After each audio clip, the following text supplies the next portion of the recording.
Assalamualaikum warahmatullahi wabarakatuh. Selamat malam. Kembali lagi di Cerita dari Mereka. Malam ini, kami akan membagikan sebuah kisah yang mungkin terdengar sederhana. Hanya tentang ketukan di pintu.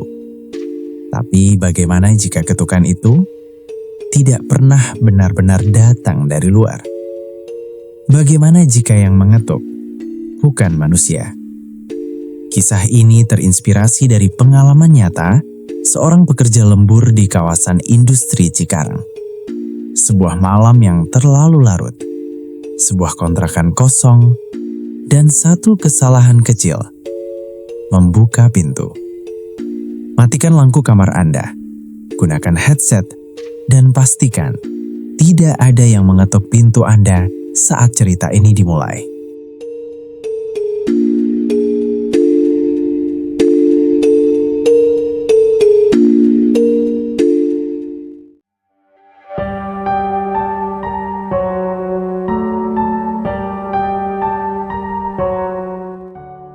Jam dinding di ruang produksi sudah menunjukkan pukul 23.47 ketika Irwan akhirnya melepaskan helm keselamatannya.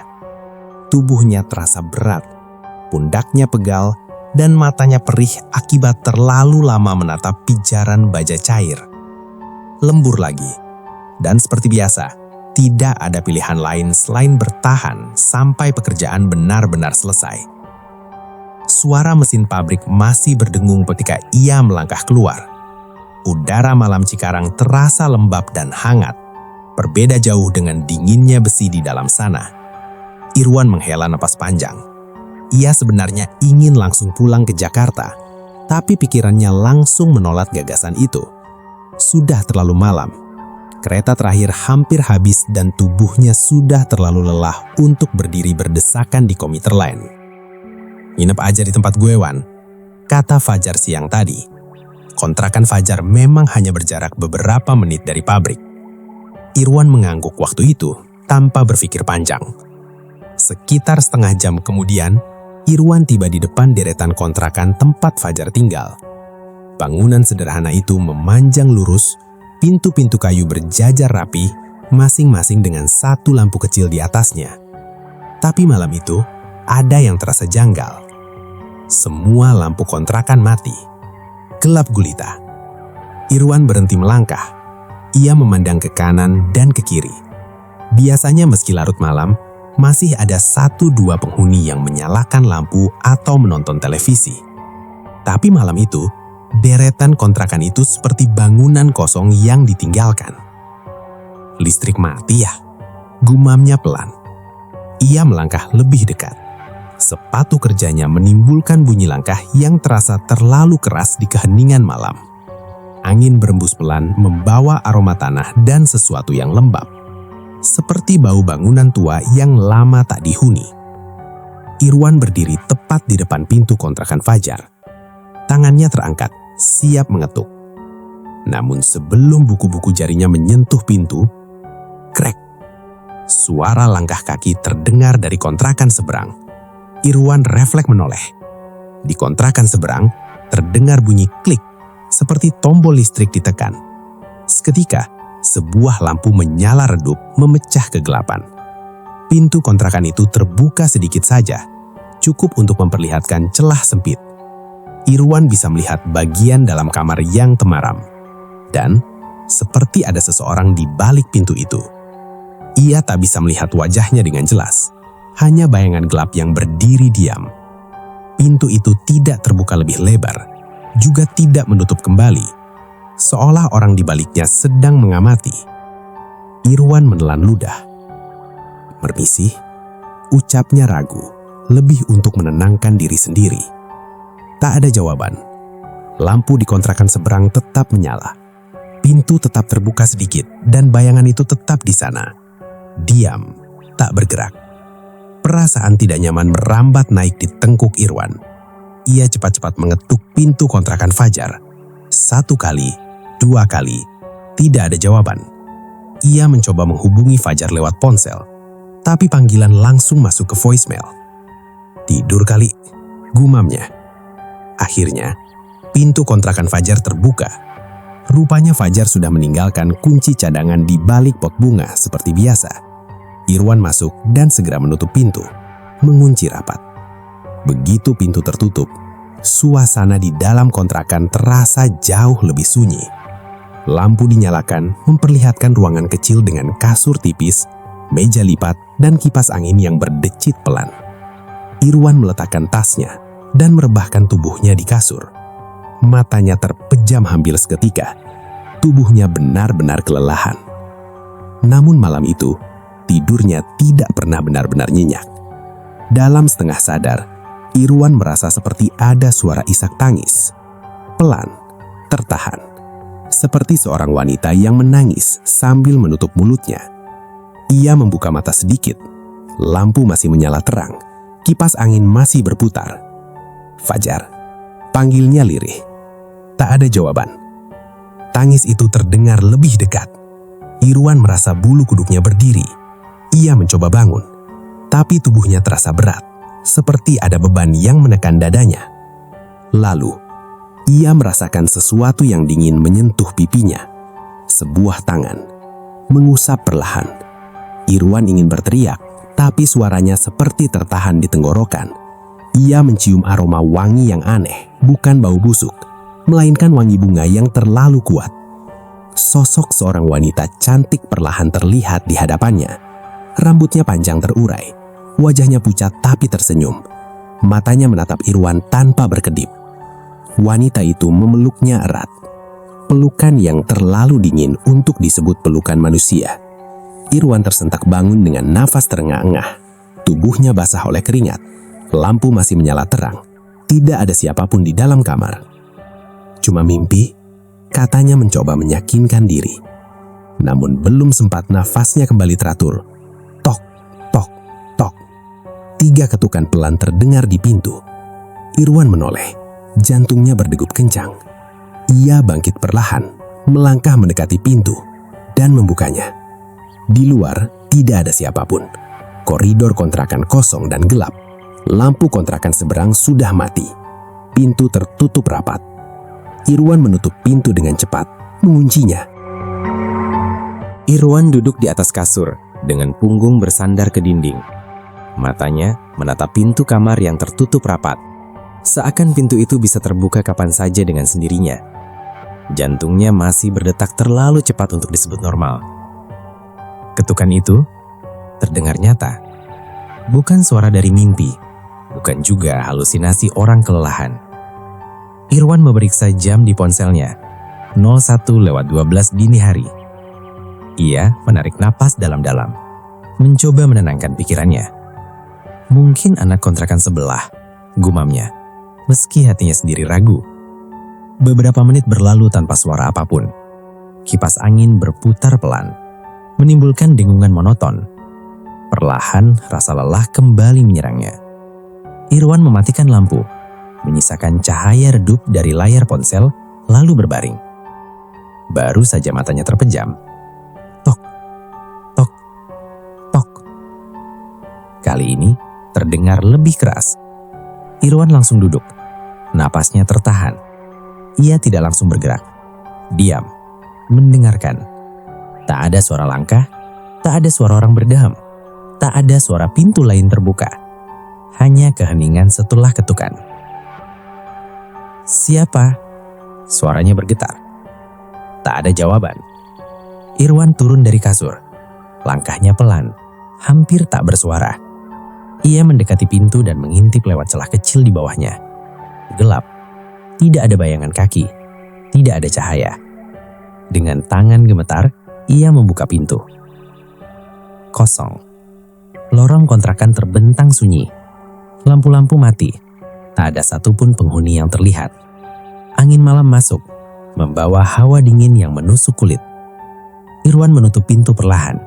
Kali ini, ia mengganjalnya dengan kursi. Ia tidak mau pintu itu dibuka dari luar atau dari dalam. Ia kembali ke kasur. duduk bersila.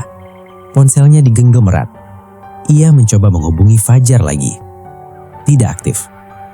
Rasa jengkel bercampur takut memenuhi dadanya. "Besok gue langsung pulang," katanya pelan. Ia tidak tahu berapa lama ia duduk di sana sebelum rasa kantuk kembali datang. Kelopak matanya terasa berat. Tanpa sadar, ia tertidur dalam posisi duduk.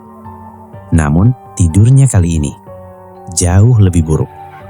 Ia merasa tubuhnya ditarik ke dalam mimpi yang terlalu nyata. Irwan berdiri di lorong kontrakan yang sama. Lampu menyala temaram. Udara terasa lembab. Dari ujung lorong, terdengar suara tangisan wanita. Pelan, terisak, menyayat telinga. Irwan melangkah mendekat. Setiap langkah terasa berat, seakan lantai menahan kakinya. Tangisan itu berasal dari kontrakan seberang kamar Fajar. Pintu kontrakan itu terbuka lebar. Di dalamnya, seorang wanita duduk membelakangi pintu. Rambutnya panjang menutupi wajah. Bahunya bergetar mengikuti isak tangis. "Mbak," panggil Irwan. Wanita itu berhenti menangis. Perlahan, kepalanya berputar. Wajahnya pucat, matanya hitam tanpa putih, dan bibirnya tersenyum terlalu lebar. Irwan terbangun dengan teriakan tertahan di tenggorokan. Keringat dingin mengalir di pelipisnya. Dadanya naik turun cepat. Ia menoleh ke pintu. Tok, tok, tok. Ketukan lagi. Irwan tidak bergerak. Kali ini, ia benar-benar tidak ingin membukanya. Ketukan itu berhenti, lalu terdengar suara. Garukan pelan di daun pintu. Seperti kuku yang diseret perlahan. Irwan menutup telinganya. "Pergi, pergi," bisiknya bergemetar. Suara garukan berhenti. Keheningan kembali menyelimuti kamar. Irwan tidak tahu kapan ia akhirnya tertidur lagi.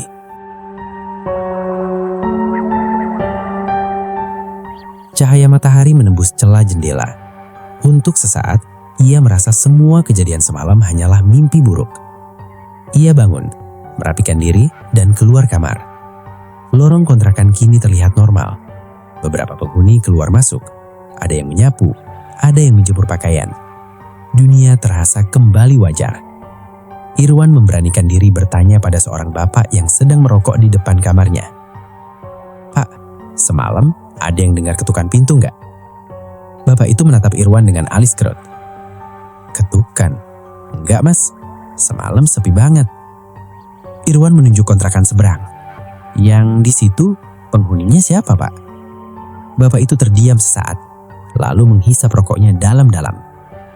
"Kontrakan itu kosong, Mas," katanya pelan. "Udah lama." "Lama itu berapa lama?" "Sejak nenek yang tinggal di situ meninggal," katanya. "Sering ganggu orang malam-malam, makanya nggak ada yang berani nempatin." Dada Irwan terasa sesak. Bayangan pintu yang terbuka sedikit, lampu yang tiba-tiba menyala, sosok yang berdiri diam di balik pintu. Semua itu kembali terlintas di kepalanya. Siang itu, Irwan memutuskan satu hal. Ia harus pulang ke Jakarta. Hari itu juga. Kereta komuter melaju pelan meninggalkan stasiun. Irwan duduk di dekat jendela, menatap pantulan wajahnya sendiri di kaca. Matanya cekung, kulitnya pucat, dan tubuhnya terasa jauh lebih lelah dibanding hari-hari lembur sebelumnya. Malam di kontrakan itu belum benar-benar pergi dari pikirannya. Setiap kali kereta berguncang, Irwan refleks menoleh.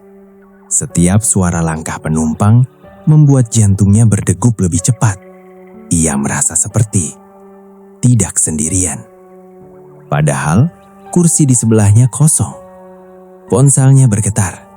Sebuah pesan masuk dari ibunya. "Wan, pulang ya. Ibu pengen kamu di rumah." Irwan membaca pesan itu berulang kali. Perasaan hangat seharusnya muncul. Tapi yang ia rasakan justru sebaliknya. Seperti ada sesuatu yang menekan dadanya. Ia membalas singkat. "Iya, Bu. Lagi di kereta." Perjalanan terasa lebih lama dari biasanya. Setiap stasiun yang dilewati, Irwan berharap cepat sampai rumah. Ia hanya ingin mandi, tidur, dan melupakan semua kejadian aneh itu. Sore menjelang ketika ia akhirnya tiba di rumah. Rumah kecil di pinggir Jakarta itu tampak sama seperti biasa. Pintu tertutup, halaman sunyi, dan tidak ada kendaraan lain terparkir. "Ibu?" panggil Irwan sambil membuka pintu. Tidak ada jawaban. Ia masuk dan meletakkan tasnya. Rumah terasa sepi, tapi bukan sepi yang menenangkan. Lebih seperti rumah yang sedang menahan nafas. "Ibu?" panggilnya lagi. Dari arah dapur terdengar suara langkah pelan. Lalu suara yang sangat ia kenal menjawab. "Iya." Irwan menghela nafas lega. "Wan nginep semalam di Cikarang, Bu. Lembur, capek banget." "Iya." Suara itu kembali terdengar. Ada yang aneh. Ibunya biasanya akan bertanya panjang lebar. Tapi kali ini hanya satu kata. Nada suaranya pun datar, tanpa emosi. Irwan melangkah menuju dapur. Kosong. Dapur itu benar-benar kosong. Kompor mati, tidak ada siapapun. "Bu?" Suaranya melemah. Ponselnya bergetar lagi. Kali ini panggilan masuk. "Ibu." Irwan mengangkatnya dengan tangan gemetar. "Wan, kamu udah sampai rumah?" Suara ibunya terdengar jelas dan berbeda dengan suara yang tadi ia dengar. "Udah, Bu." Irwan menelan ludah. "Ibu di mana?" Ibundanya terdiam sesaat. "Ibu lagi di kampung, Wan. Jenguk nenek kamu. Kan udah ibu bilang kemarin." Darah Irwan terasa mengalir ke bawah. Tubuhnya dingin. "Bu, barusan ibu jawab dari dapur." Di seberang sana, ibunya menarik napas panjang. "Wan, kamu kenapa?" Panggilan itu berakhir dengan cepat. Irwan berdiri kaku di dapur. Pandangannya berkeliling. Setiap sudut rumah kini terasa asing. Seperti ada mata tak terlihat yang mengawasinya. Malam pun turun. Irwan memilih mengurung diri di kamar. Pintu dikunci. Lampu menyala terang. Ia duduk di atas kasur, memeluk lututnya sendiri. Doa-doa pendek keluar dari bibirnya, terputus-putus. Ia hampir terlelap ketika suara itu kembali datang. Tok, tok, tok. Ketukan di pintu kamarnya. Irwan membeku. Nafasnya tertahan. "Ibu?" tanyanya ragu. Tak ada jawaban. Ketukan itu terdengar lagi. Kali ini dari jendela. Tok, tok, tok. Irwan menutup telinganya. Air mata mulai mengalir. "Tolong, pergi." Dari balik pintu kamar, terdengar suara ibunya. "Wan, buka pintunya." Suara itu sangat mirip, terlalu mirip. "Ibu kan di kampung," bisiknya. "Wan, ibu kedinginan." Tangannya gemetar. Ia menatap gagang pintu yang perlahan bergetar. Lampu kamar berkedip lalu padam sesaat. Ketukan berhenti. Suara itu menghilang begitu saja. Saat matahari terbit, suara ayam tetangga terdengar. Dunia kembali tampak normal. Seharian itu Irwan tidak keluar kamar. Ia duduk di sudut ruangan, punggung menempel ke dinding, mata menatap kosong ke arah pintu. Setiap bunyi kecil, langkah tetangga, motor lewat, bahkan suara angin membuat tubuhnya menegang. Ia tidak berani mematikan lampu. Malam sebelumnya telah mengajarinya satu hal. Kegelapan bukan sekadar gelap, tapi tempat sesuatu bersembunyi. Sore menjelang malam, ponselnya kembali bergetar. Pesan dari ibunya. "Wan, kamu gak apa-apa. Ibu nelpon gak diangkat." Irwan membalas dengan tangan gemetar. "Aku baik, Bu. Istirahat aja." Ia tidak menceritakan apapun. Ia takut jika mengatakannya keras-keras, semua itu justru akan menjadi nyata sepenuhnya. Malam turun perlahan. Irwan mencoba tidur lebih awal, berharap tubuhnya yang kelelahan akan membawanya tidur tanpa mimpi. Tapi begitu lampu dipadamkan, Dadanya terasa sesak. Udara kamar terasa berat, seolah ada sesuatu yang mengisinya selain oksigen. Ia kembali menyalakan lampu. Jam menunjukkan 00.38. Irwan terbaring kaku, mata terbuka lebar menatap langit-langit. Dalam keheningan itu, ia mendengar sesuatu yang membuat nafasnya berhenti. Langkah kaki, pelan, menyeret, berhenti tepat di depan pintu kamarnya. Irwan menutup mulutnya dengan tangan. Dari balik pintu, terdengar suara nafas, panjang, berat, seperti orang tua yang kelelahan. Lalu suara itu berbicara. "Wan," suaranya parau, serak, tidak lagi terdengar seperti ibunya. "Wan," Irwan memejamkan mata, bibirnya komat-kamit membaca doa. Tok, tok, tok. Ketukan kali ini terdengar berat, seperti dilakukan dengan buku jari yang keras. Pintu kamar bergetar pelan. "Buka pintunya." Suara itu kini jelas bukan manusia. Ada sesuatu yang rusak di dalamnya. Irwan tidak menjawab. Ketukan berhenti. Keheningan yang menyusul jauh lebih menakutkan. Perlahan, gagang pintu berputar. Irwan menjerit. Ia meloncat dari kasur, mundur hingga punggungnya membentur dinding. Kunci pintu bergetar, seperti ada yang mencoba membukanya dari luar. Tiba-tiba, semua berhenti. Lampu kamar berkedip lalu menyala stabil. Irwan terisak, tubuhnya bergemetar hebat. Ia menatap pintu tanpa berkedip. Beberapa detik berlalu, tidak ada suara. Dengan langkah sangat pelan, Irwan mendekati pintu. Tangannya ragu-ragu membuka kunci. Klik, pintu terbuka sedikit. Lorong rumah gelap, tidak ada siapa-siapa. Namun, bau yang sama seperti di kontrakan Cikarang kembali tercium. Bau lembab, bau tanah tua, bau kematian. Irwan menoleh ke arah ruang tamu. Dan saat itulah ia melihatnya. Seorang nenek tua berdiri di dekat pintu depan rumah. Tubuhnya bongkok, rambutnya putih kusut. Kulit wajahnya keriput, kusam dan mengelupas di beberapa bagian. Matanya menatap Irwan tanpa berkedip. Senyumnya memperlihatkan gigi hitam yang tidak lengkap. Irwan berteriak sekuat tenaga. Nenek itu melangkah maju.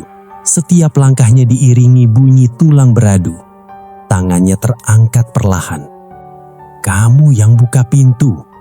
Suara nenek itu bergema di kepala Irwan, bukan di telinganya. "Sekarang gantian aku." Irwan jatuh terduduk. Air mata mengalir deras. Ia tidak mampu bergerak. Ketakutan telah melumpuhkan tubuhnya. Lampu rumah tiba-tiba padam. Dalam kegelapan, Irwan masih bisa melihat mata nenek itu. Menyala redup, mendekat.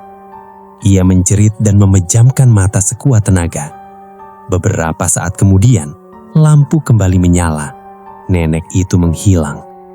Irwan tergeletak di lantai, terengah-engah, seperti orang yang baru lolos dari tenggelam. Ia menangis tanpa suara. Pagi harinya, Irwan mengambil keputusan. Ia tidak bisa menghadapi ini sendirian. Ia menelpon ibunya dan menceritakan semuanya. Di seberang sana, ibunya terdiam lama. "Wan," suara ibunya bergetar.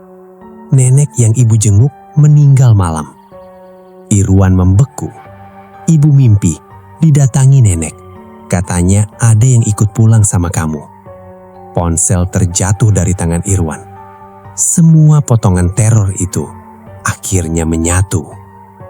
Ketukan, wanita cantik, nenek tua. Sejak pagi itu, Irwan tidak lagi merasa rumahnya adalah tempat aman. Cahaya matahari memang masuk melalui jendela. Suara kendaraan berlalu lalang terdengar normal, tetapi di dalam dirinya ada sesuatu yang retak. Ketakutan yang tidak lagi datang sebagai kejutan, melainkan sebagai kehadiran. Ia tahu apapun yang datang dari kontrakan Cikarang itu belum sepenuhnya pergi. Irwan mengikuti saran ibunya. Siang itu juga, ia pergi menemui seorang ustadz yang dikenal sering membantu orang-orang dengan gangguan serupa. Rumah ustadz itu sederhana, tenang, dan dipenuhi aroma kayu serta minyak wangi. Begitu Irwan duduk di hadapannya, ustadz itu menatapnya lama. "Kamu ini namanya ketempelan," katanya pelan. Irwan menunduk. "Saya cuma sering dengar ketukan, Pak." Ustadz itu menggeleng. "Bukan sekedar ketukan, itu tanda minta dibukakan jalan." Irwan terdiam. Ustadz itu menjelaskan bahwa makhluk yang mengganggunya bukan hanya ingin menakut-nakuti. Ia tertarik karena Irwan menyadarinya, menanggapinya, dan yang terpenting, membukakan pintu. "Pintu itu bukan cuma pintu kayu," ujar Ustadz, "tapi pintu rasa takut." Irwan diberi air doa, amalan, dan satu pesan yang diulang berkali-kali. "Apapun yang menyerupai orang terdekatmu, jangan pernah kau jawab." Malam itu, Irwan pulang dengan perasaan sedikit lebih ringan. Ia menutup semua pintu dan jendela sebelum maghrib. Lampu dinyalakan di setiap sudut rumah. Televisi dibiarkan menyala agar tidak terlalu sunyi. Jam menunjukkan 23.59. Detik berganti, dan tepat saat hari berganti, tok, tok, tok. Ketukan itu kembali. Irwan menutup mata. Tangannya gemetar, tapi kali ini ia tidak berdiri. Ia duduk di tengah kamar, membaca doa yang diajarkan Ustadz dengan suara bergetar. "Wan," suara itu datang dari balik pintu. Suara ibunya. "Buka pintunya, Nak." Irwan menggigit bibirnya hingga terasa perih. Air mata menetes, tapi ia tidak menjawab. Ketukan terdengar lagi, kali ini lebih keras. "Wan, dingin, ibu sendirian." Suara itu berubah, menjadi parau, menjadi berat. Irwan terus membaca doa. Lalu suara itu tertawa. Bukan tawa manusia, tawa yang patah-patah, diselingi nafas berat. Bau lembab itu kembali memenuhi kamar. Pintu kamar bergetar keras. Tok, tok, tok. Kali ini bukan ketukan meminta, tapi ketukan memaksa. Lampu berkedip, dinding terasa bergetar. Irwan menutup telinga dan memejamkan mata sekuat tenaga. "Pergi," bisiknya. "Aku gak buka." Tiba-tiba, semua berhenti. Tidak ada suara, tidak ada ketukan, tidak ada bau. Irwan membuka mata perlahan. Lampu menyala stabil. Pintu kamar diam. Rumah terasa kosong. Ia terduduk lemas. Tubuhnya gemetar hebat. Tapi untuk pertama kalinya sejak malam di kontrakan itu, ia merasa tidak diawasi. Pagi datang dengan tenang. Hari-hari berikutnya berlalu tanpa gangguan. Tidak ada ketukan, tidak ada suara, tidak ada mimpi buruk. Irwan kembali bekerja, tapi ia menolak lembur. Ia tidak pernah lagi menginap di kontrakan siapapun. Beberapa minggu kemudian, Irwan mendengar kabar dari Fajar. Kontrakan itu akhirnya dibongkar. Kata warga, terlalu banyak kejadian aneh. Terlalu banyak orang yang mengaku mendengar ketukan tengah malam. Beberapa bahkan melihat nenek tua berdiri di lorong. Irwan menutup ponselnya dengan tangan gemetar. Malam itu, sebelum tidur, Irwan memeriksa pintu kamarnya. Ia menguncinya, menarik nafas panjang, lampu dimatikan. Saat ia hampir terlelap, ia mendengar suara yang sangat pelan. Bukan dari pintu, bukan dari jendela, tapi dari dalam kepalanya sendiri. Tok, tok, tok. Irwan membuka mata. Suara itu menghilang. Ia menarik selimut lebih erat dan berbisik lirih. "Aku nggak buka pintu." Dan sejak malam itu, ketukan itu tidak pernah terdengar lagi.